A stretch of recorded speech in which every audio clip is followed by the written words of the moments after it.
Shalom. Oke, hari ini kita emang gabungin merayakan Natal sama ulang tahun Mahanaim. Ketika saya coba renungkan apa yang Tuhan ingin bahas mengenai ini. Soalnya dua hal ini, Natal dan ulang tahun Mahanaim. Satu pertanyaan yang akhirnya itu muncul. Dan kita harus punya jawabannya. Apa tujuan hidup kita? Sudah tahukah apa yang Tuhan mau selama kita hidup di dunia ini? Apakah kita sudah punya sebuah keyakinan? Inilah hidup saya yang Tuhan saya mau. Inilah yang saya sekarang berada di dalam posisi saya tahu. Saya di posisi yang benar. Saya berada di dalam kehendaknya Allah. Tujuan saya ini ada untuk apa?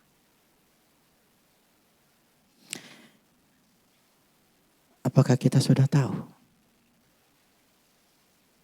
tujuan hidup kita masing-masing?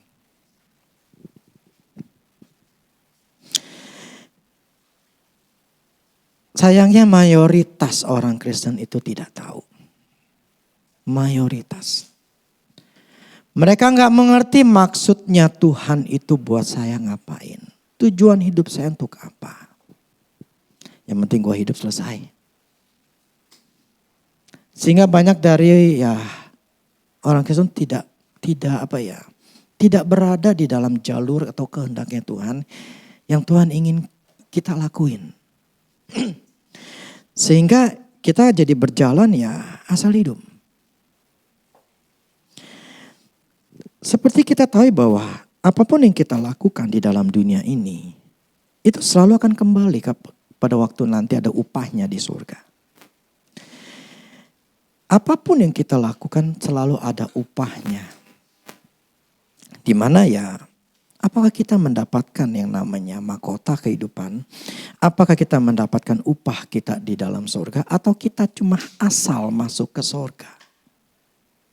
Yang penting gue masuk surga. Gak masalah sih. Asal masuk ke surga tidak masalah. Cuma saya yakin bahwa akan ada perbedaan orang-orang yang memang asal masuk ke surga karena percaya sama Kristus. Dan ada orang-orang yang memang berjasa untuk kerajaan Tuhan. Gak mungkin lah hamba Tuhan yang memang sungguh-sungguh sama Tuhan. Yang melakukan perbuatan dan sampai setia sampai akhirnya itu kemudian disamakan dengan orang-orang yang asal selamat. Gak mungkin. Mendingan biasa aja udah. Kalau di ujung di atas di surganya kemudian sama aja statusnya.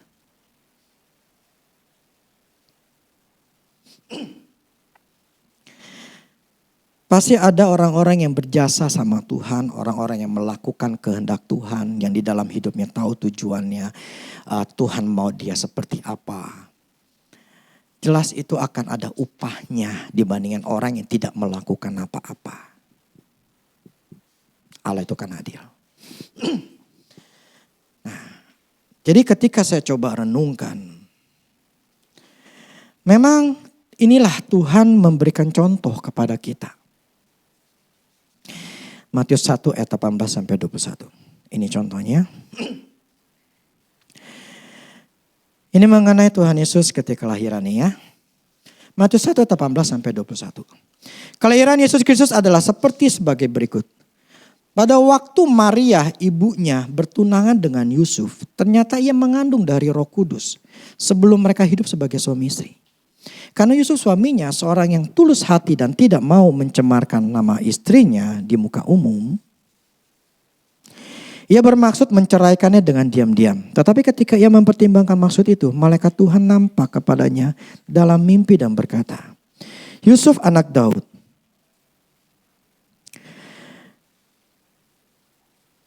tunggu. Janganlah engkau takut mengambil Maria sebagai istrimu. Sebab anak yang di dalam kandungannya adalah dari Roh Kudus. Ia akan melahirkan anak laki-laki dan engkau akan menamakan dia Yesus. Karena dialah yang akan menyelamatkan umatnya dari dosa mereka. Oke, yang saya tekankan inilah. Karena dialah yang akan menyelamatkan umatnya dari dosa mereka. Tujuan sebelum Yesus ini lahir, itu sudah dikasih tahu oleh malaikat ini. Tujuannya adalah dialah yang akan menyelamatkan umatnya dari dosa mereka. Jadi Allah sebelum si Yesus Kristus lahir, dia sudah tetapin. Dia akan nyelamatin. Dia akan jadi juru selamat dunia yang akan nyelamatin manusia. Jadi Allah tuh sudah mempunyai planning. Sebelum datang ke dunia, Allah sudah menetapkan kamu akan jadi juru selamat. Itu pola hidup manusia yang Tuhan buat. Demikian kita. Kita ini punya sebuah planning sebelum misalnya si Oki masuk ke dunia ini. Aku sudah punya planning. Dia akan begini. Demikian kita masing-masing. Kita ini mempunyai yang namanya sebuah tujuan dalam hidup kita yang Tuhan sudah tetapkan. Ini kayaknya gak nyala ya.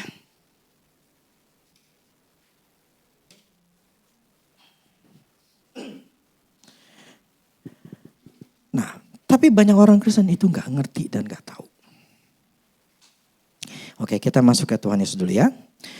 Nah, ketika Tuhan Yesus datang ke dunia, dia sudah ditetapkan ada planningnya. Kemudian, coba Ibrani 10 ayat 7.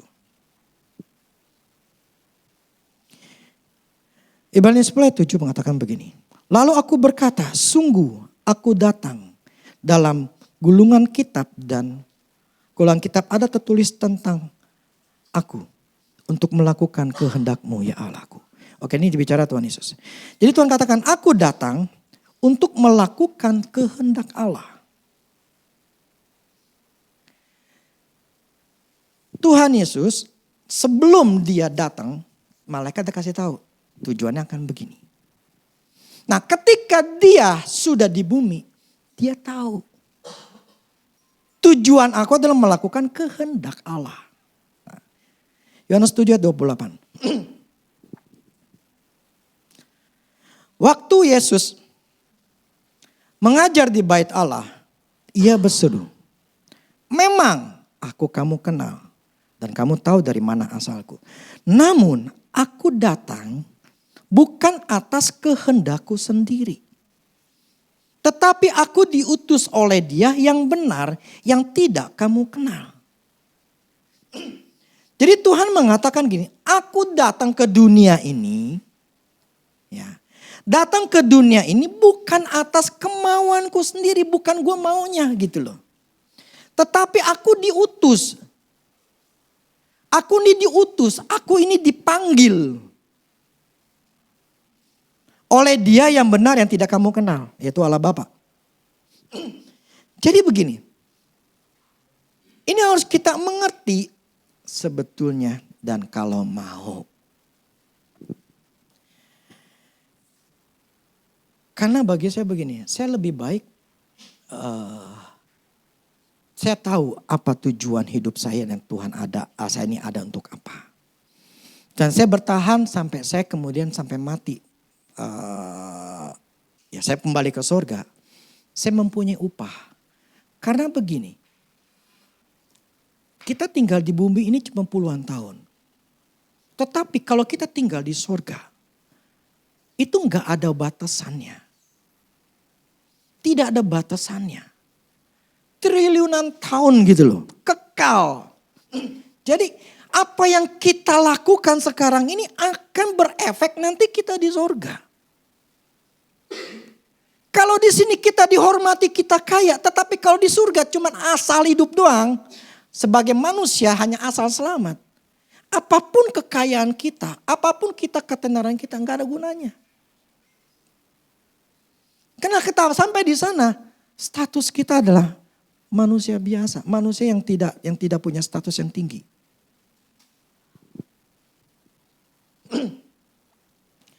Yang saya katakan begini, kita harus tahu tujuan hidup kita.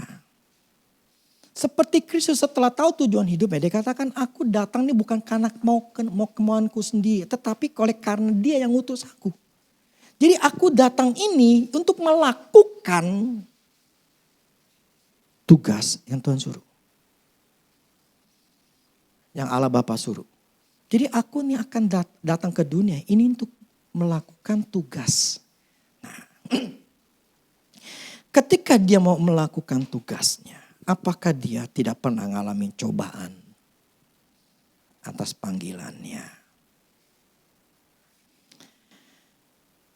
Yesus itu adalah contoh bahwa dia tuh manusia 100%. Datang ke dunia itu 100% manusia.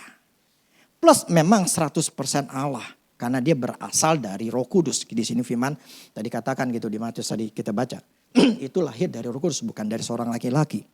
Jadi memang dia kudus. Tetapi dia itu adalah manusia biasa. Yang punya daging, yang punya perasaan, yang punya ketakutan. Ya, yang pokoknya punya perasaan. Rasa sakit pun dia tahu, dia punya rasa lapar. Loh, emang Yesus punya rasa takut? Yang pertama dulu deh. Yesus tuh pernah ngalami cobaan. Karena panggilannya. Yohanes 6 ayat 16.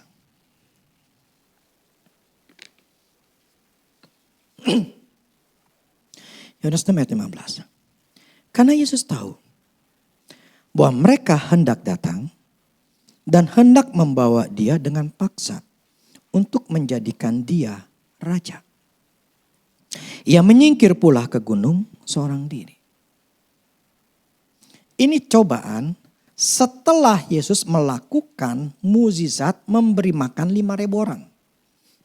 Sehingga orang-orang itu pada syok. Mereka mengatakan inilah nabi yang akan datang. Inilah nabi yang ini tertulis di kitab nih. Inilah yang menjadi penolong kita untuk kita bebas dari bangsa Romawi gitu loh. Ini orangnya.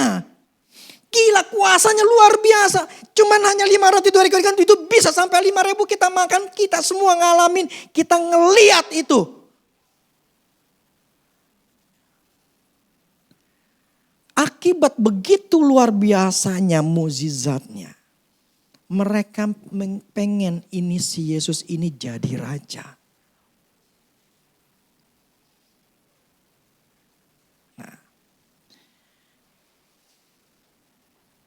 Dia orang-orang ini menginginkan Yesus ini menjadi penolong mereka. Dan mereka pengen pokoknya ini harus jadi raja. Jadi penolong kita, menjadi pemimpin kita untuk bebas dari bangsa Romawi. Tapi ujian pengakuan diri. Keangkuhan hidup. Ya dong. Terkenal. Melakukan mukjizat.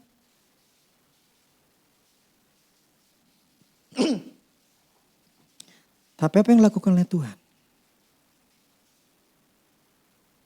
Dia kabur. Dia nyingkir. Kenapa? Karena dia tahu tujuan hidupnya bukan untuk jadi raja. Untuk bangsa Israel saat itu. Untuk menolong mereka. Untuk bebas dari bangsa Romawi. Tujuan dia datang adalah nyelamatin manusia dengan cara mati di kayu salib. Ini adalah cobaan. Salah satu cobaan Kristus mengenai visi, misi, tujuan hidupnya. Kita semua akan dicobai. Dengan merasa kita pinter, gue harus lebih terkenal karena gue lebih mampu.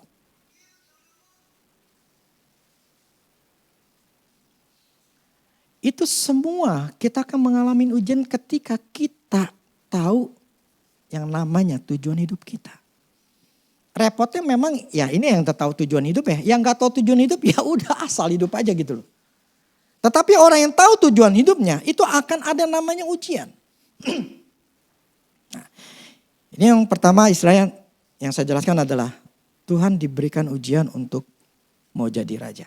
Tapi dia tolak, dia pergi. Yang kedua,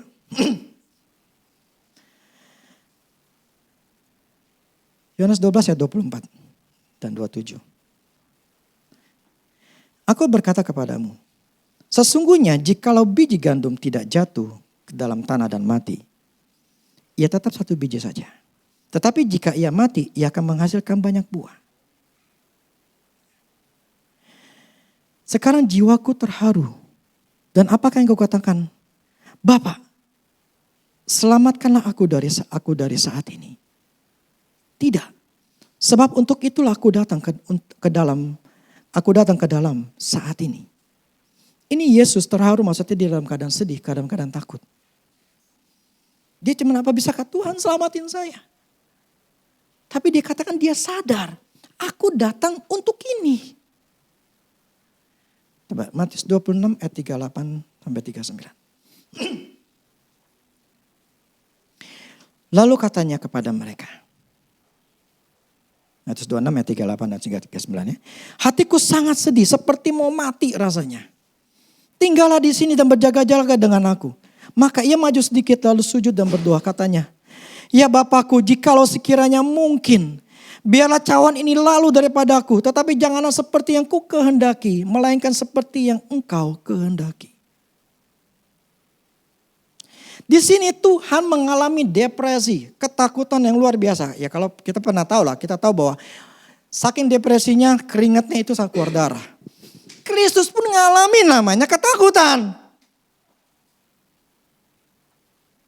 Saat ini ketakutan untuk dia memilih apakah dia mengikuti perasaan dia atau dia mengikuti tujuan hidupnya.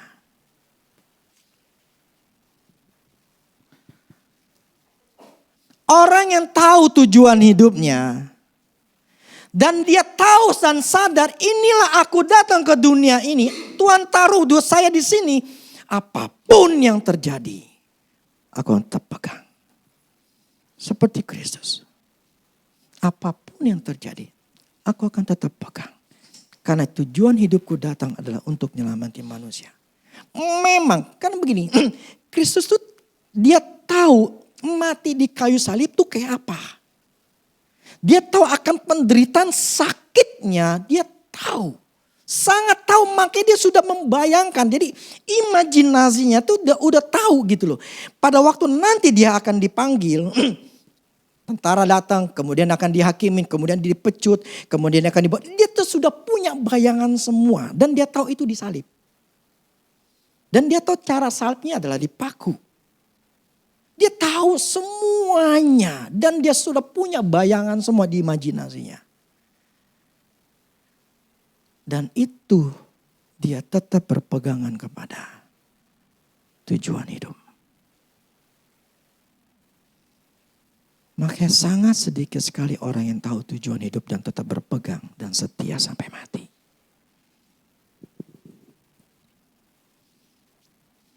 Ini sebetulnya arti Natal. Kristus datang ke dunia. Dia memberikan contoh. Saya ini punya tujuan hidup. Dan saya pegang tujuan hidup itu sampai akhirnya untuk melaksanakan apa yang Allah Bapa suruh.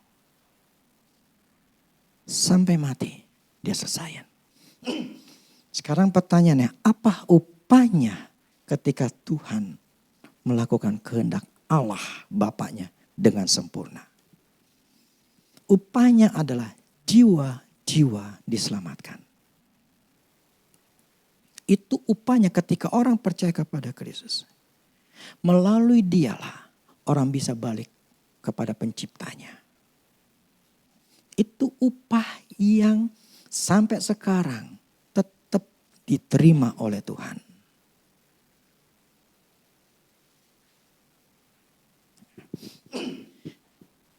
Ini saya tadi masuk bicara masalah Natal. Apa tujuannya? Terus sekarang saya masuk ke dalam ulang tahun Mahanaim. Apa hubungannya? Awal-awal saya nggak ngerti.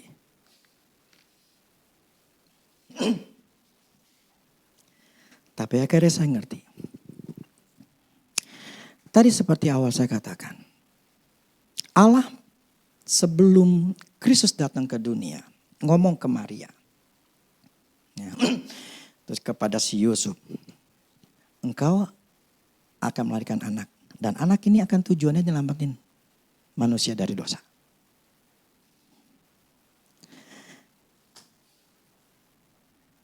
Allah ngomong kepada saya.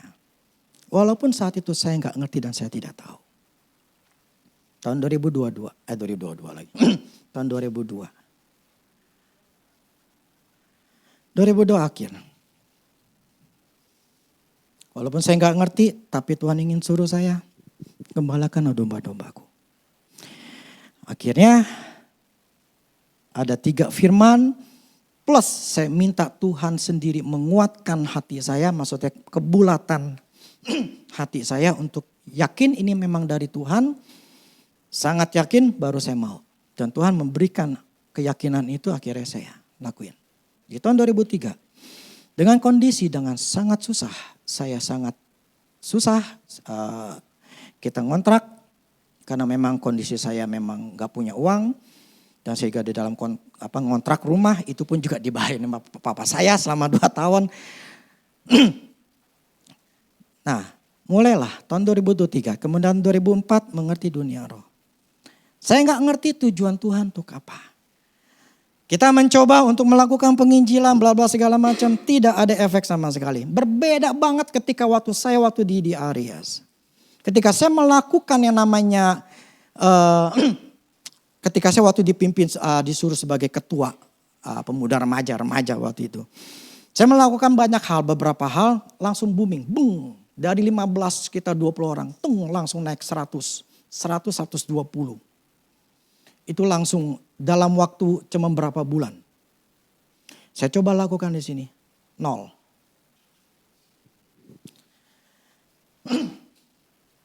...2004 ngerti dunia roh.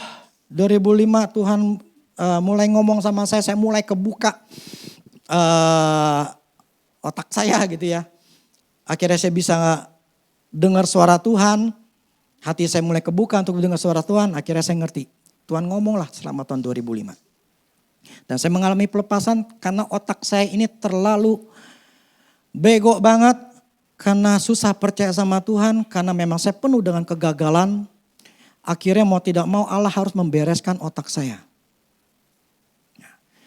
Tahun 2006 barulah saya mengerti tahun 2005 itu Tuhan melalui salah satu dari kita melalui penglihatan kata Mahanaim.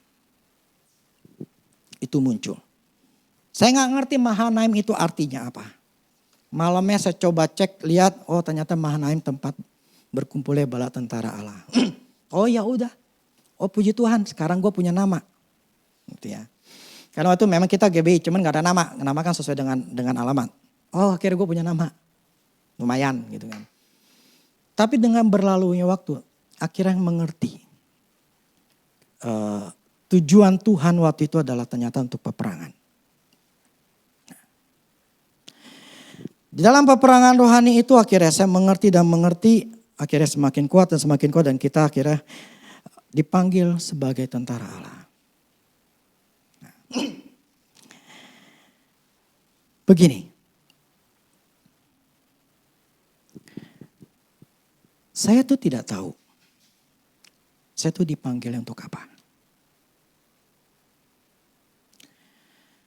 Tapi dengan berlalunya waktu, akhirnya saya tahu panggilan saya apa. Dan ketika saya tahu panggilan saya apa, itu membuat hari demi hari, bulan demi bulan, dan tahun demi tahun, itu membuat saya semakin yakin dan yakin. Sehingga keyakinan saya, ternyata Allah panggil saya adalah sebagai tentara. Dan keyakinan ini sangat kuat dalam diri saya. Sehingga saya tidak akan ada namanya hal-hal yang lain. Walaupun saya pernah ngalamin cobaan-cobaan untuk dulu saya susah, miskin. Ketika dikasih coba kerjaan, saya pengen, saya mau. Tapi Tuhan bilang enggak. Kau kerja bagianku aja. Itu cobaan. Akhirnya saya tolak. Akhirnya saya pilih Tuhan. Dan ada hal-hal yang lain yang membuat saya pun dicobai. Banyak deh ya. Untuk apa ya? Apakah saya bertahan dengan panggilan saya? Apakah saya sadar punya keyakinan ini panggilan atau tujuan hidup lu?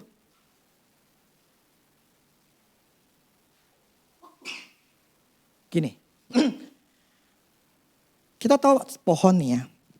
Kita lihat contoh di bawah tuh ada pohon yang di pinggir dekat teras itu. Kadang-kadang tuh muncul pohon kecil. Kemudian, nah ketika kalau saya ngelihat gitu ya, masih kecil kan, saya cabut gampang. Ya kan? Tapi ketika pohon itu membesar, susah nggak dicabut? Susah. Ada satu pohon itu susah saya cabut. Nggak bisa ketemu masuk ke dalam. Akhirnya cuma patah doang. Tapi saya nggak bisa nyabut sampai ke akar-akarnya. Kristus memberikan contoh. Akar dia terlalu dalam. Sehingga sekalipun dia dicobai untuk jadi raja. Itu yang namanya panggilan. Tidak pernah tercabut. Panggilan dalam diri saya tidak akan pernah bisa dicabut.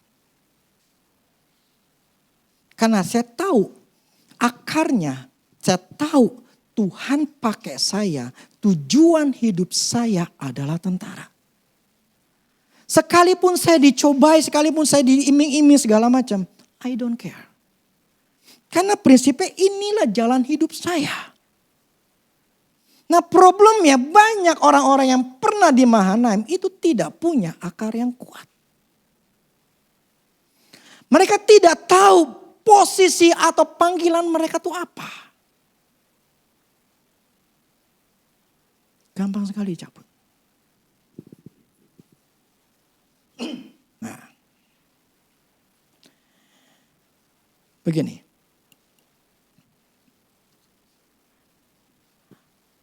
Perjalanan hidup itu membuat sebetulnya kita harus ada pelajaran yang harus kita dapatkan supaya hidup ini jadi walaupun saya punya kesalahan demi kesalahan, tapi saya belajar dan tujuan saya sih belajar adalah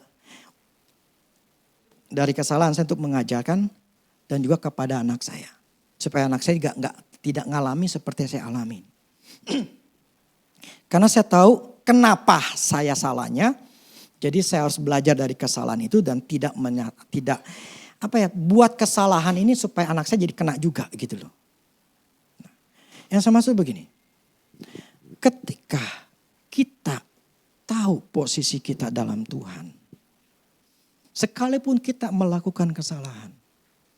Kita tidak akan pernah keluar dari yang namanya tujuan hidup. Tujuan hidup kita masing-masing itu apa? Apa yang menjadi jalan hidup kita yang Tuhan tempatkan, yang Tuhan inginkan.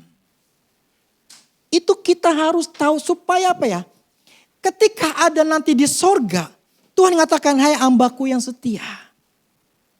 Masuklah ke tempat kebahagiaan yang Tuhan yang telah aku sudah sediakan.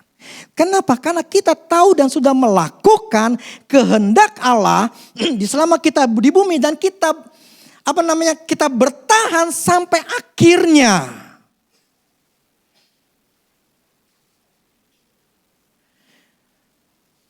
Tapi kalau kita tidak punya akar yang kuat, tidak punya dasar yang kuat, di mana tujuan hidup saya, tempat saya di mana? Kita akan terombang-ambing dan tidak punya kepastian, dan ketika ada cobaan, gak mungkin bertahan. Gak akan bertahan. Makanya orang itu harus tertanam.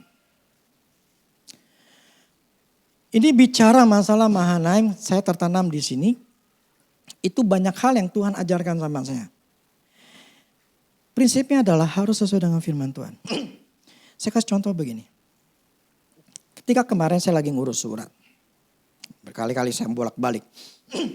Di motor, timbul ada sebuah pertanyaan. Lu bisa kalah gak dikalahkan sama setan? Itu muncul di pikiran saya. Ada sebuah pertanyaan. Lu bisa gak dikalahin sama setan? Ketika ada pertanyaan gitu muncul dalam diri saya.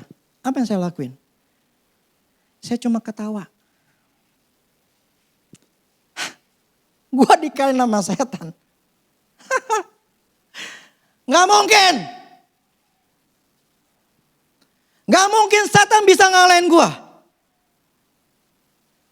Sombong nih. Sombong. Loh. Kalau engkau mengatakan bisa dikalahkan. Berarti firman Tuhan itu bohong dong buatmu. Firman Allah mengatakan kita menginjak iblis. Menginjak kalajengking. Kita bisa menahan kekuatan musuh. Bahkan Kristus sudah mengalahkan yang tertinggi kekuatan dari setan itu. Apa? Kunci maut. Yang dimana setiap orang mati pasti dimasukin neraka. Dikunci. Gak bisa keluar. Tapi melalui Kristus, dia mati di kayu salib, dia masuk ke neraka. Diambillah itu kunci. Makanya ketika dia pengangkatan, ketika dibangkitin, firman katakan banyak orang ikut naik. Artinya apa? Kristus sudah menang. Kalau kita mengatakan kita bisa dikalahkan, mana imanmu?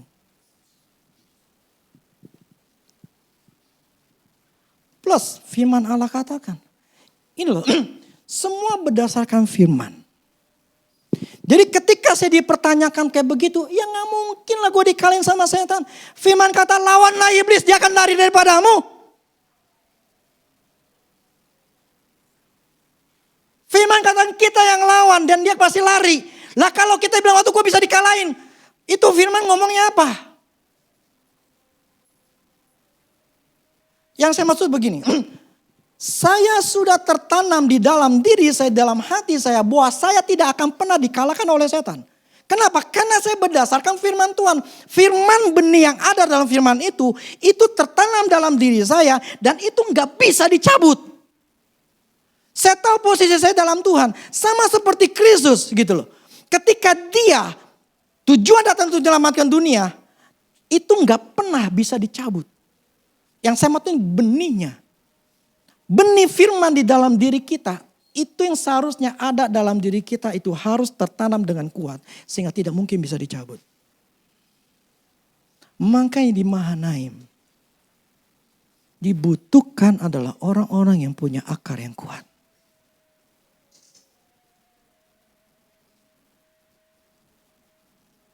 Banyak orang datang ke sini hanya minta didoakan. Selesai doain, selesai masalahnya. Atau bla bla segala macam. Dan misalnya masalah yang gak bisa diselesaikan, ya sudah. Ada masalah, ciao. Saya tanya sama Tuhan begini. Tuhan, apakah saya salah nih? Kenapa sih saya gak melakukan penginjilan? Kenapa sih saya gak ngelakuin itu?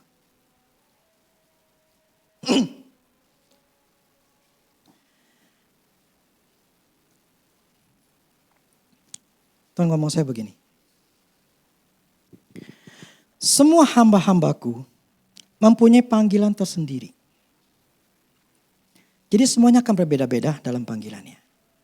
Panggilanmu adalah seorang pejuang atau tentara Allah. Jadi Mahanaim adalah tempat berkumpul tentara Allah. Tentara Allah artinya adalah tentara dari Allah. Nah kemudian saya coba, ini tulisan dalam hati saya kemudian saya tulis. Saya buka coba. Kejadian 32.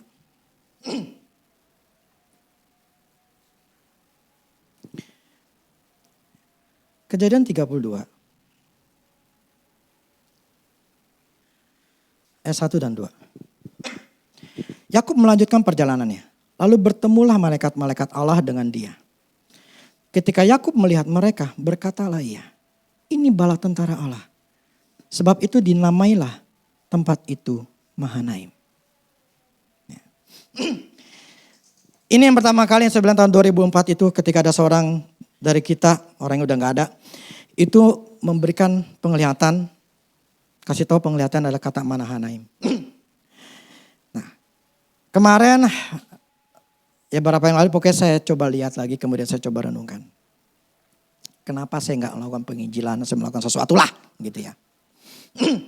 Dan apa arti Mahanaim ya? Ini kejadian adalah ketika Yakub ini setelah dari mertuanya dari Laban, dia balik ke tanah Israel lah, tanah perjanjian gitu. Nah ketika dalam perjalanan itu karena dia takut sama si Esau. Karena dulu dia pernah nipu Esau. Nah jadi itu perjalanan lagi menuju ke sebuah tanah yang dimana dia pengen ke sana arah. Tapi harus si ketemu sama Esau gitu loh. Tapi dia tuh takut. Karena Esau itu ya kakaknya gitu ya. Itu pernah dibohongin dia takut dibunuh gitu loh. Jadi dia tuh ngirimin orang-orang ada beberapa kelompok itu domba, unta, segala macam itu dikasih dijalanin dulu. Esau tahu soalnya. Oh si Yakub mau datang nih. Jadi si tanda kutip lah si Yakub ini nyogok gitu loh. Supaya tuh nanti ketika datang, gue dikasih hadiah pertama. Dia jalan lagi, dikasih hadiah lagi. Wah ketiga dikasih hadiah lagi. Wah nih Yakub baik nih. Nah tujuan si Yakub tuh supaya si Esau tuh gak dendam lagi gitu loh. Nah jadi dalam perjalanan itu, di sini Tuhan katakan bahwa ya dalam ayat ini ya. Lalu bertemulah malaikat Allah dengan dia. Dengan Yakub. Ketika Yakub melihat mereka, berkatalah ia, ini bala tentara Allah. Sebab itu dinamailah tempat itu Mahanaim. Nah, kemudian Tuhan ngomong saya begini.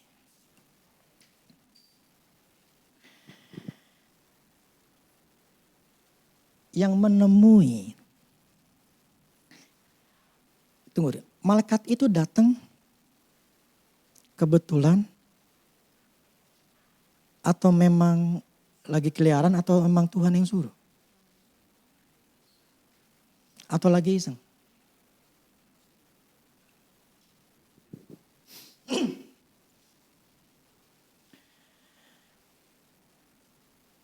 Tuhan di sini dia tahu bahwa si Yakub ini dalam perjalanan dia itu mengirim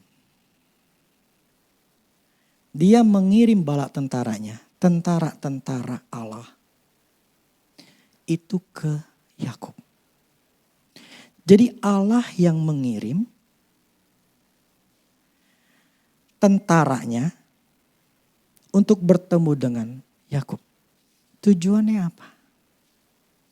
Kalau si Yakub melihat ini bala tentara, berarti yang dilihat ini apakah pakai perlengkapan atau tidak? Yang namanya tentara seperti saya biasa begini, atau dia punya senjata? Pasti punya senjata karena ditulisnya tentara. Kalau ditulisnya gembala, ya gembala, nggak bawa apa-apa. Nah ini tertulisnya tentara, berarti yang Yakub lihat ini malaikat bawa senjata. Pertanyaannya buat apa senjata itu? Tujuan tentara ada, TNI kita, tujuannya untuk apa? Melindungi rakyat. Menjaga keutuhan NKRI. Berarti mereka ada punya tujuan. Tentara itu ada punya tujuan. Jadi pada waktu itu Allah Bapa, Tuhan Yesus itu mengirim malaikat tentaranya untuk apa? Untuk melindungi Yakub. Menjaga Yakub dalam perjalanannya. Nah, ini inisiatifnya Allah atau inisiatifnya Yakub? Siapa yang ngirim? Allah yang kirim. Bukan inisiatif daripada Yakub. Seolah-olah ngomong kayak begini.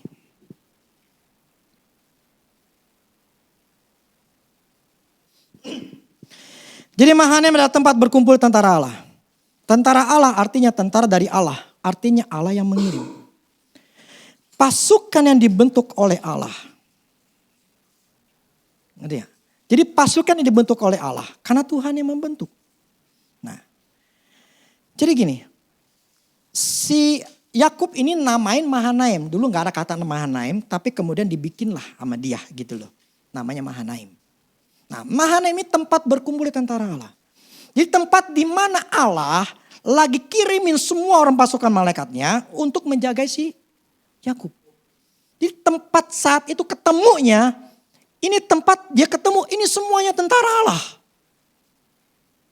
Makanya gue namain Mahanaim. Artinya gini, Allah yang kirim itu tentaranya. Kenapa Allah membentuk kita Mahanaim di sini? Karena Allah menetapkan disinilah tempatnya tentara Allah. Allah yang berinisiatif yang mengirim tentaranya. Nangkap gak? Gini loh. Ini ada dua. Satu objek tempatnya. Satu lagi nih, ada dua objek sama subjek. Jadi objeknya adalah tempatnya, subjeknya adalah orangnya. Kalau ini ada malaikatnya. Jadi objeknya tempat itu, entah nggak tahu namanya di mana, lokasi di mana. Di tempat itulah datanglah tentara Allah. Ini sebuah, maka kan saya tanya, Tuhan kenapa saya nggak melakukan sesuatu?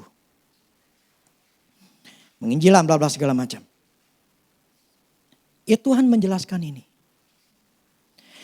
Tempat ini adalah tempat berkumpulnya tentara Allah. Allah akan ngirimin orang ke tempat ini.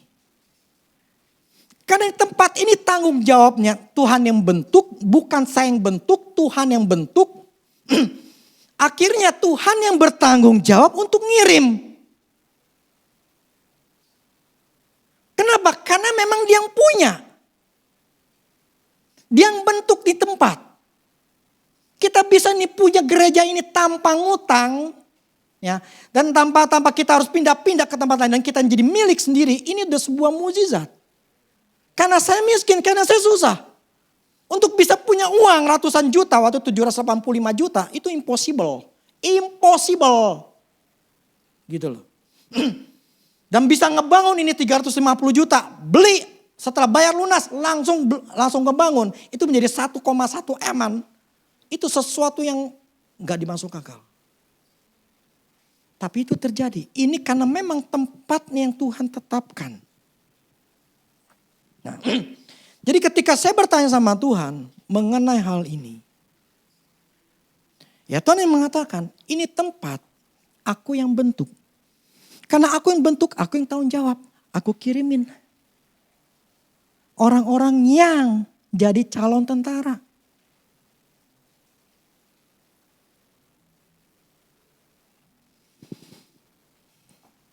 Dibentuklah di sini.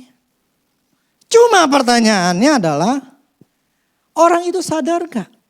Punya akar enggak? Ketika dia datang ke sini, hanya khusus ada keperluan tertentu. Dan dia tidak tahu memang bahwa dia dipanggil sebetulnya untuk jadi tentara Allah. Dan dia tidak mau tahu, dan karena bagi dia, apa sih lah tentara ya. Udahlah yang penting gue datang gereja selesai. Itu enggak masalah. Tetapi yang tadi saya katakan, tujuan hidupmu tahu enggak?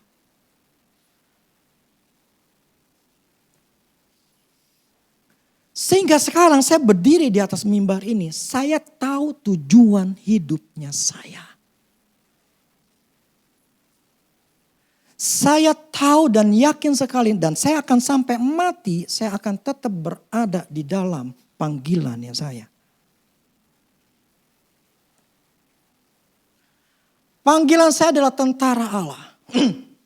Jadi memang dipanggil untuk berperang, untuk Indonesia. Mulai tahun 2003, 2004, 2006 lah kita mulai mengerti ginian. Indo tidak pernah mengalami seperti tahun 98. Kita menjagai Indonesia. Karena Tuhan memberikan melalui penglihatan, dulu pernah sekali Tuhan kasih mimpi di istri saya. Terjadi yang namanya kepala tengkorak, kepala kambing. Dengan begitu banyak roh jahat yang masuk ke Indonesia. Secara fakta dalam dunia realnya, fisiknya, terjadi pergolakan demo di mana-mana. Di Makassar itu sudah mulai ada pembakaran. Kemudian berhari-hari itu kita perangin. Terus kita tahun 2013, masih SBY. Dan kita bisa memenangkannya, akhirnya tidak jadi masalah. Saya percaya panggilan Mahanaim adalah untuk itu. Dan kalau kita lihat, Indonesia itu membaik. Kita sekarang tahun ini kita disuruh, tahun lalu kita bicara, kita mendoakan untuk ekonomi. Berapa tahun ini ekonomi. Tapi mulai tahun ini kita dikasih tahu untuk mendoakan peperangannya sekarang dibicara untuk tahun 2024. Tahun politik. Karena kalau sampai salah yang terpilih presidennya, habis kita. Jatuh lagi. Makanya kita harus bisa menjaganya supaya yang keluar itu adalah yang terbaik seperti Jokowi. Nah ini tujuannya. Oke, saya balik lagi gini.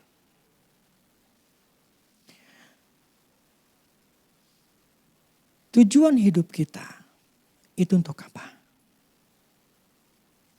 Kalau saya sudah tahu dan saya tertanam di sini, saya berakar di sini.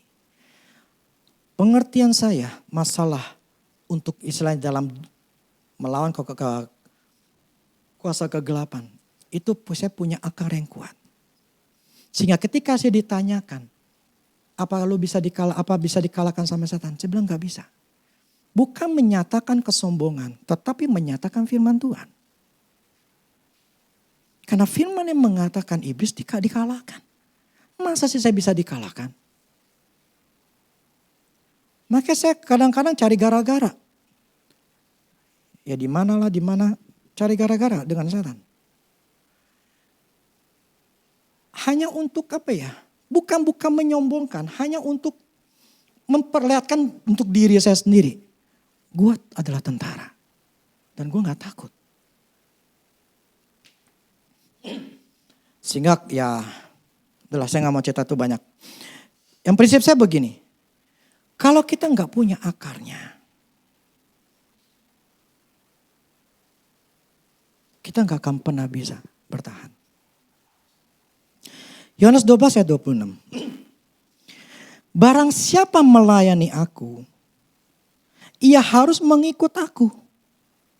Dan di mana aku berada, di mana aku berada, di situ pun pelayanku berada. Barang siapa melayani aku, ia akan dihormati Bapa. Gini loh.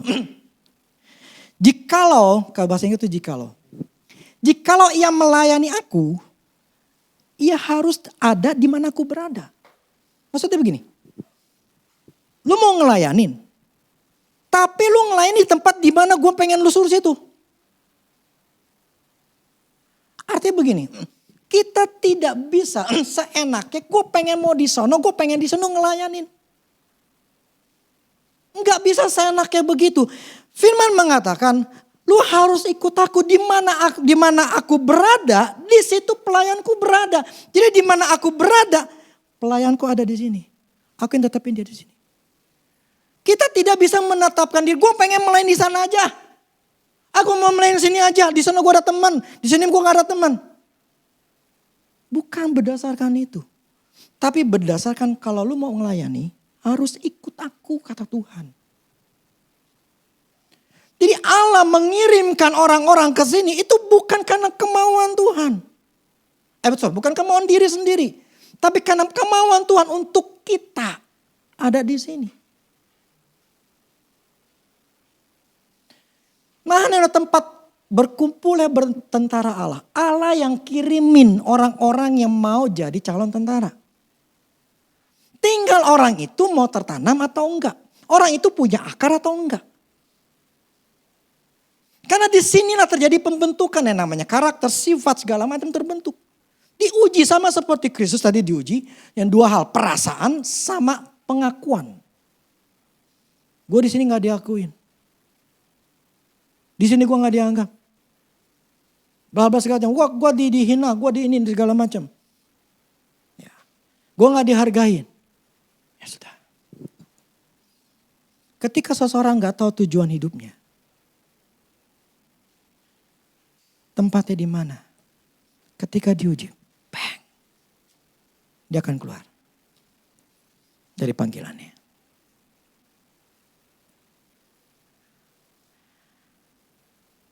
Kita tidak bisa seenaknya. Oh di sono gerejanya gede, lebih enak, lebih buah, dan segala macam. Gue lebih diakui, gue bisa lebih dikenal. Bukan itu. Makanya, kayak waktu itu ada berapa orang, bukan berapa orang, ada orangnya, ada hamba Tuhan ngomong sama saya. Dia karena berkali-kali ke sini, dia ngomong gini, Ruth, kamu ke gereja saya aja. Ada seminar, ada begini-gini, bagaimana gereja saya bertumbuh.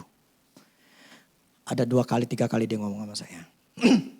Terus sampai akhirnya saya ngomong gini, saya jelasin. Gak apa-apa sih, ya kasih tahu saja sih kapannya, saya bilang gitu. Cuman saya ingin jelasin aja, kita panggilannya adalah begini. Jadi saya bicara masalah peperangan rohani, saya ngomongin bicara ya pokoknya peperangan lah ya. Sampai akhirnya dia sadar, oh oke Ruth, panggilanmu memang beda. Yaudah panggilanmu di situ gak apa-apa, terusin aja. Wah itu luar biasa. Kamu memang di situ ya sudah, di situ aja. Saya katakan gini, saya aman. Saya tidak akan mengikuti gereja-gereja lain yang kelihatannya bertumbuh banyak jemaatnya dibandingin kita. Dan saya harus mengikuti mereka. Melakukan A, melakukan B, melakukan C, melakukan D. Saya gak mau. Karena ya itu saya bertanya kepada Tuhan, kenapa saya gak melakukan penginjilan, saya gak melakukan ini. Karena memang panggilanmu bukan di situ. Pertama. Kedua, ini tempat punyanya siapa? Siapa yang bentuk? Tentara siapa yang kirimin? Bukan engkau. Aku yang kirim. Tanggung jawabmu bukan di situ. Tanggung jawab saya adalah akarnya saya kuat atau enggak. Saya berakar enggak dengan panggilan saya. Kita masing-masing. Tadi seperti Kristus, dia punya panggilan. Dia tahu tujuan hidupnya apa. Sudahkah kita tahu tujuan hidup kita apa? Sehingga ketika sampai kita di sorga, hai hambaku yang setia, masuklah ke tempat yang sudah aku sediakan. Ada upah yang diberikan pada kita. Atau kita akan menjadi orang Kristen yang asal masuk ke sorga. Yang penting masuk sorga. Sudah. Itu pun gak masalah. Cuma kalau saya tidak mau.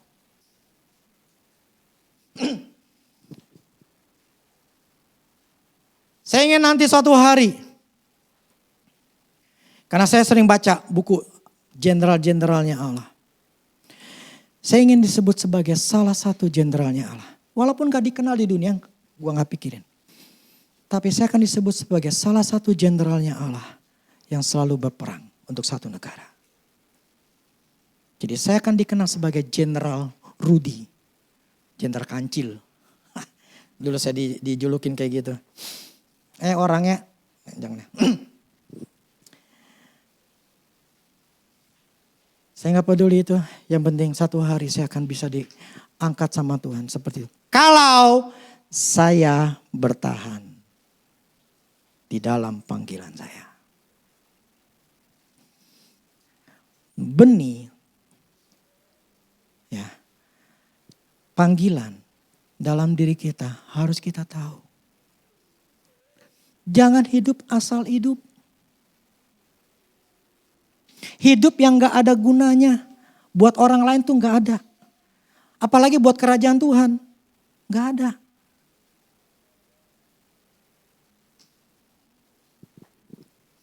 Hiduplah berguna untuk orang lain. Bisa dipakai oleh Allah untuk orang lain.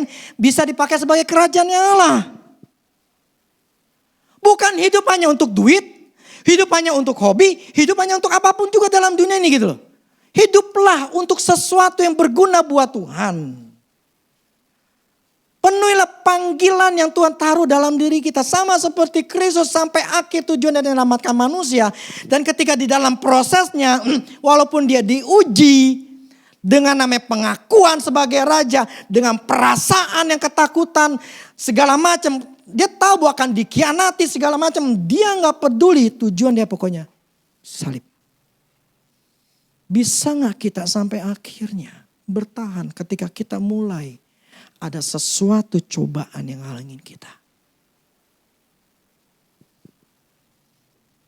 Kita yang putusin.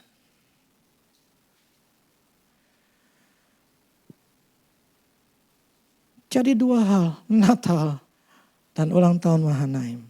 Saya jadiin satu. Saya gak kepikiran. Tapi itulah Tuhan yang mikirin. Disatuin dengan apa? Panggilan hidup. Tujuan hidup. Tapi kalau kita keluar dari tujuan hidup kita.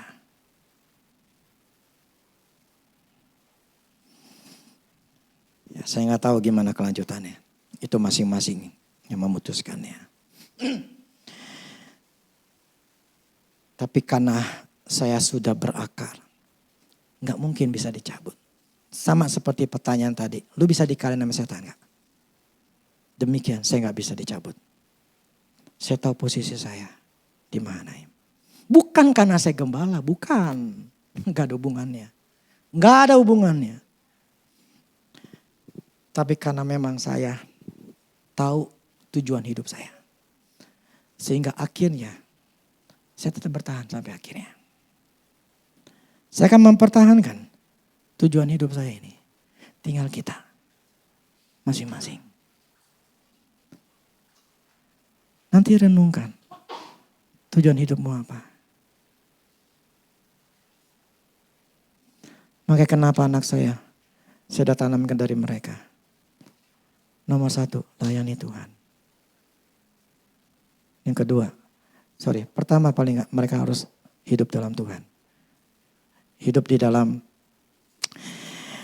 yang namanya mengikut Tuhan atau pelaku firman. Tahu nggak? Ini sebetulnya saya nggak mau ngomong panjang lebar lagi. Kemarin saya renungin. Yang kemarin tanggal 25 Desember, saya kan khotbah cara mengubah pikiran.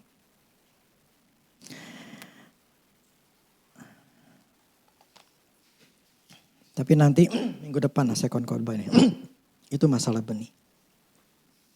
Saya mengerti, ini yang membuat saya ngerti. Ini membuat saya ngerti banget jadinya. Kenapa orang Kristen itu gak berubah? Mereka meminta berkat. mereka mengharapkan perubahan. Mereka mengharapkan kesembuhan. Tapi mereka tidak dapat. Enggak dapat. Karena dulu saya ngelakuin yang sama. Enggak dapat.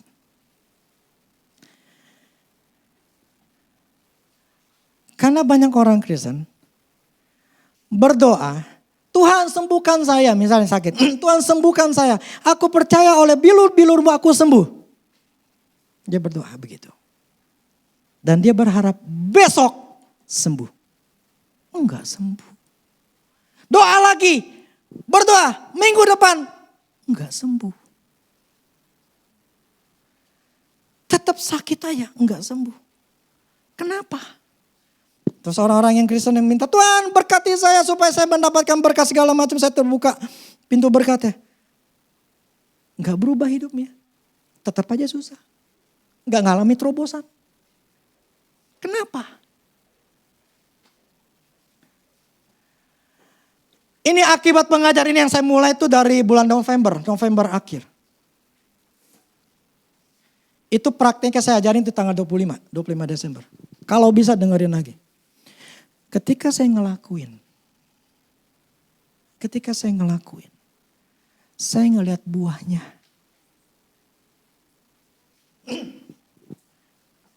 Saya kasih clue dikit aja lah, supaya minggu depan saya kasih khotbah gini. Firman kata gini, perkatakanlah firmanku, kalau dalam bahasa Inggrisnya gini, do not depart. Kalau Indonesia kan jangan lupa. Kalau di Inggrisnya itu do not depart. Jadi jangan sampai hilang, jangan sampai lepas. Tapi perkatakanlah firmanku itu siang dan malam. Maka engkau akan berhasil dan beruntung. Tidak ada kata ayat begini. Engkau bisa berhasil kalau engkau puasa seperti Esther 3 hari. Engkau akan beruntung, berhasil kalau engkau puasa selama 40 hari.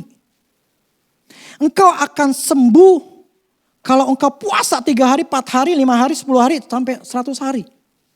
Kalau engkau kau akan namanya berhasil kalau engkau berbahasa roh setiap hari 1 jam, 2 jam. Engkau akan berhasil. Tidak ada ayatnya. Makanya saya baru ngerti begini.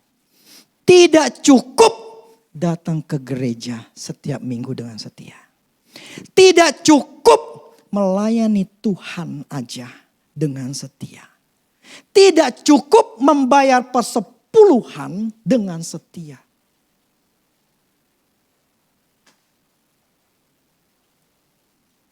Untuk berhasil.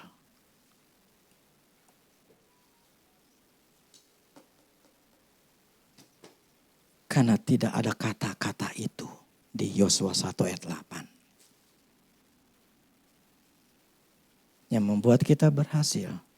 Berhasil sembuh. Berhasil dalam kerjaan. Berhasil dalam dagang. Ayatnya mengatakan. Jangan lupa ngomongin firman. Orang Kristen pengen nabur benih. Besoknya pengen buah. Besoknya pengen langsung jadi buah. Minggu depannya pengen jadi buah. Enggak bisa.